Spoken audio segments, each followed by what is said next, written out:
Good morning, fellow Africans, and good morning to all you listeners. I am here talking about the British Prime Minister David Cameron on his recent derogatory comment about Nigeria and Afghanistan. I am highly disappointed about the British Prime Minister's characterization of Nigeria without recourse to what he ordinarily should stand to represent within the Committee of Nations.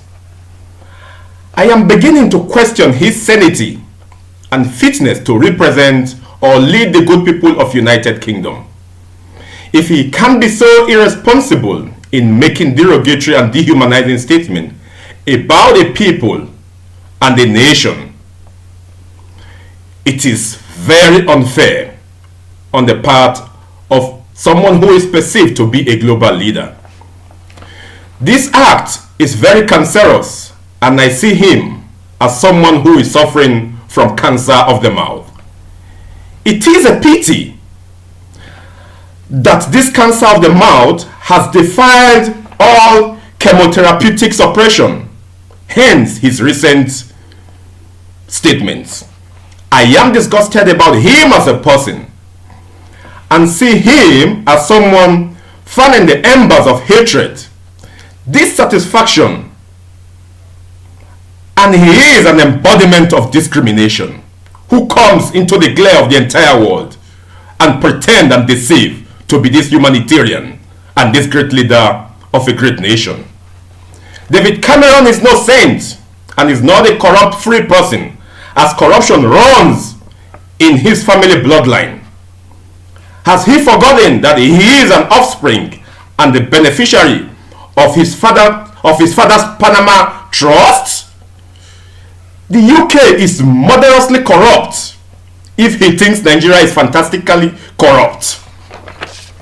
Listen, I want to ask him to kindly revisit the history of his forefathers who have milked Africa dry and left its land barren and infertile.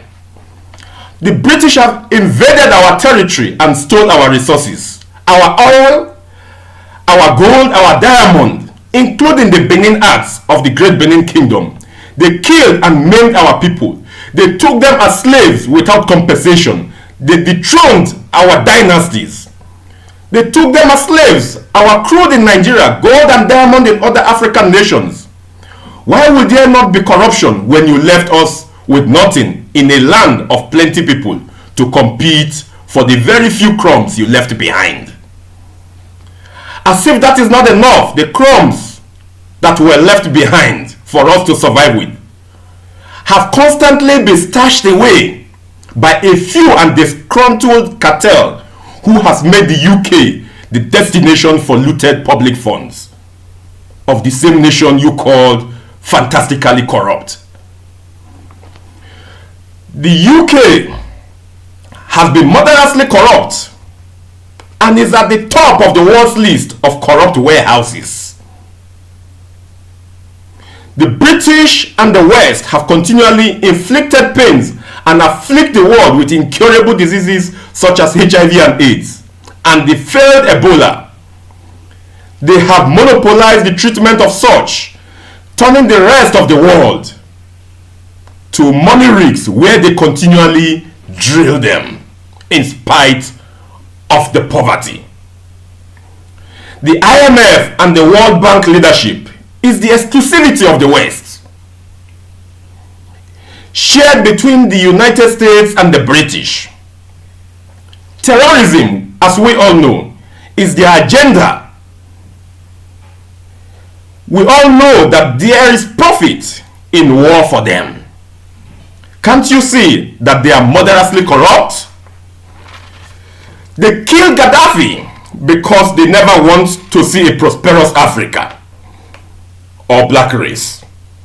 They are murderously corrupt. That is why Shell and other institutions continually flare gas in Nigeria to destroy the people. It is time to wake up, Africa. God bless Congress for New Nigeria. God bless Nigeria. God bless Africa. Viva Nigeria, viva! Viva Congress for Nigeria, viva! Viva Africa, viva!